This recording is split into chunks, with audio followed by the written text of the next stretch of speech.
Hassan Nasrallah es el líder del grupo islamista libanés Hezbollah, quien rompió el silencio que había mantenido desde que estalló el actual conflicto entre Israel y Hamás. En una reciente declaración afirmó que la guerra total es posible, haciendo referencia a que en apoyo a Hamás también podrían unirse al ataque contra el territorio israelí si es que no cesan los ataques contra el pueblo palestino en la Franja de Gaza, pero que se sabe del líder islamista chiita libanés que lanza una alarmante advertencia al país hebreo.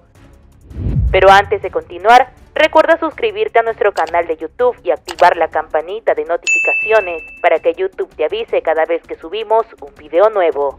Y es que Hezbollah, un grupo político islamista libanés que cuenta con un poderoso brazo militar respaldado por Irán, ha estado enfrentándose con las fuerzas israelíes en la frontera líbano-israelí desde el ataque de Hamás a Israel, en el que murieron 1.300 personas y más de 230 fueron tomadas como rehenes. La poderosa organización está dirigida por Hassan Nasrallah, con el cargo de secretario general desde febrero de 1992.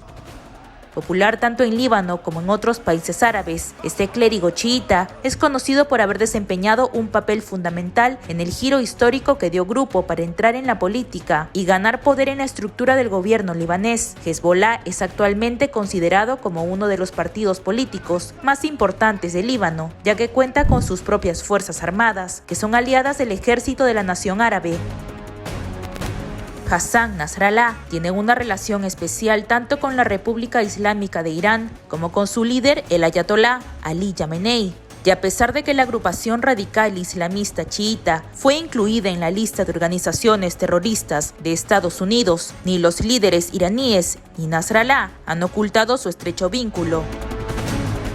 Hassan Nasrallah nació en agosto de 1960 en uno de los barrios pobres del este de Beirut, la capital libanesa. Era el mayor de 9 hermanos y tenía 5 años cuando comenzó la Guerra Civil Libanesa, un conflicto devastador que azotó el país durante 15 años, donde los libaneses demarcaron fronteras y lucharon entre sí en función de su religión y etnia. La guerra empujó al padre de Hassan Nasrallah a dejar Beirut y regresar a su natal Basurieh, en el sur del Líbano, con una población mayoritariamente chiita. Durante su educación primaria y secundaria, Hassan pasó varios años entre chiitas que recordaban la discriminación y desigualdad que ellos sintieron durante los periodos coloniales del Imperio Otomano y Francia. En aquel tiempo, la población chiita fue la primera línea en las guerras con Israel durante los años en los que se estableció el dominio judío en los territorios palestinos. En ese contexto, Hassan Nasrallah se aferró a su identidad chiita y a sus raíces étnicas, y a la edad de 15 años se convirtió en miembro de la organización político-militar chiita libanesa más importante de aquel momento, el movimiento Amal, un influyente grupo fundado por un clérigo iraní llamado Musa al-Sadr. Nasrallah emigró a Nayaf, en Irak, cuando tenía 16 años. En ese entonces, Irak era un país inestable que había pasado por 2 décadas de revoluciones consecutivas y sangrientos golpes de Estado. Durante este periodo, aunque Hassan al-Bakr todavía estaba oficialmente en el poder, Saddam Hussein, entonces vicepresidente de Irak, ya había adquirido una influencia significativa. 2 años después, los líderes del partido Ba'ath árabe socialista y especialmente Hussein llegaron a la conclusión de que debían tomar medidas para debilitar a los chiitas. Una de sus decisiones fue expulsar a todos los estudiantes chiitas libaneses de los seminarios iraquíes. Aunque Hassan Nasrallah solo estudió en Nayaf 2 años, tras los cuales tuvo que abandonar Irak, su presencia en ese país tuvo un profundo impacto en su vida, pues allí conoció a otro clérigo llamado Abbas Musavi. Musavi era 8 años mayor que Nasrallah y rápidamente asumió el papel de maestro y mentor. Después de regresar al Líbano, ambos se unieron a la lucha en la guerra civil. Un año después del regreso de Hassan Nasrallah al Líbano, comenzó una revolución en Irán, en la que Ruhollah Khomeini, un ayatolá iraní, líder político espiritual de la Revolución Islámica de 1979, tomó el poder. Este acontecimiento cambió profundamente la relación entre los chiitas de Líbano e Irán. La vida política y la lucha armada de los chiitas libaneses estuvieron significativamente influenciadas por los acontecimientos en Irán. En 1981, Nasrallah se reunió con el entonces líder de la República Islámica de Irán en Teherán, quien lo nombró su representante en Líbano para cuidar de los asuntos de la Hizbah, encargada de la defensa de la moral comunitaria y así obtener fondos islámicos. Posteriormente, Nasrallah comenzó a realizar viajes ocasionales a Irán, entablando relaciones con los más altos cargos del gobierno iraní. Fue en ese entonces que adoptó el sentimiento anti-occidental propagado por Jomeini. Al mismo tiempo, creció el sentimiento anti-israelí y la llamada causa palestina se convirtió en una de las principales prioridades de la política exterior del Irán revolucionario. Hassan se une con 22 años en 1985 a Hezbollah, tras su creación por los ataques israelíes en Líbano, con la excusa de que combatientes palestinos tenían sus bases en Beirut y en el sur del país.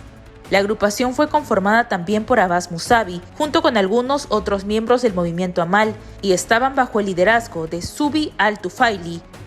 Hezbollah dejó rápidamente su huella en la política regional al llevar a cabo acciones armadas contra las fuerzas estadounidenses en Líbano. A mediados de los 80, Hassan Nasrallah decidió trasladarse a la ciudad de Qom en Irán para continuar con sus estudios religiosos. Ahí aprendió persa y forjó estrechas amistades con las élites político-militares iraníes. Cuando regresó a Líbano tiempo después, en 1992, Musavi fue asesinado por agentes israelíes, a menos de un año después de haber sido elegido como secretario general de Hezbollah. Ese mismo año, tras su muerte, la dirección del grupo cayó en manos de Hassan Nasrallah. En aquel momento tenía 32 años, y muchos consideraban que su ascenso estaba relacionado con su estrecha conexión con Irán.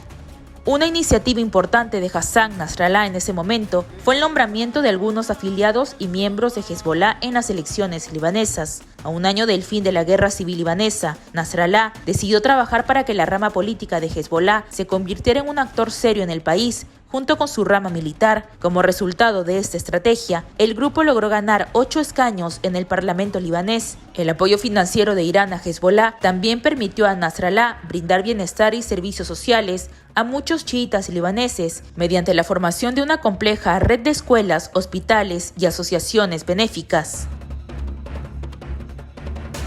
En el año 2000, Israel anunció que se retiraría completamente de Líbano, poniendo fin a su ocupación de las regiones del sur del país. El grupo Hezbollah celebró este acontecimiento como una gran victoria, cuyo mérito se le atribuyó a Nasrallah. Esta era la primera vez que Israel abandonaba unilateralmente el territorio de un país árabe sin un acuerdo de paz, y muchos ciudadanos árabes de la región lo consideraron un logro importante. Posteriormente, Nasrallah llegó a un acuerdo para un intercambio de prisioneros tras negociaciones con Israel, lo que resultó en la liberación de más de 400 prisioneros palestinos, libaneses y ciudadanos de otros países árabes. En ese momento, Nasrallah parecía más poderoso e influyente que nunca, y sus rivales en la política libanesa enfrentaban un serio desafío al enfrentarlo e impedir la expansión de su influencia y poder. En 2008, a pesar de una reducción de los escaños de Hezbollah en el parlamento libanés, Nasrallah logró conservar el derecho de veto. Ese mismo año, el gabinete libanés aprobó que se permitiera a Hezbollah conservar sus armas. A partir de ahí, Hassan Nasrallah se convirtió en una figura que casi ninguna de las élites libanesas ha logrado sacar del campo político o incluso disminuir su poder. Nasrallah es un personaje con muchos seguidores y enemigos. Por ello, desde hace años evita hacer apariciones públicas, por miedo a ser asesinado por Israel. Pero el hecho de que esté escondido no priva a sus numerosos seguidores de sus discursos, que son distribuidos casi semanalmente y con los cuales ejerce su poder, tratando de presionar así a sus enemigos. Recuerda compartir este video y suscribirte a nuestro canal de YouTube para más noticias.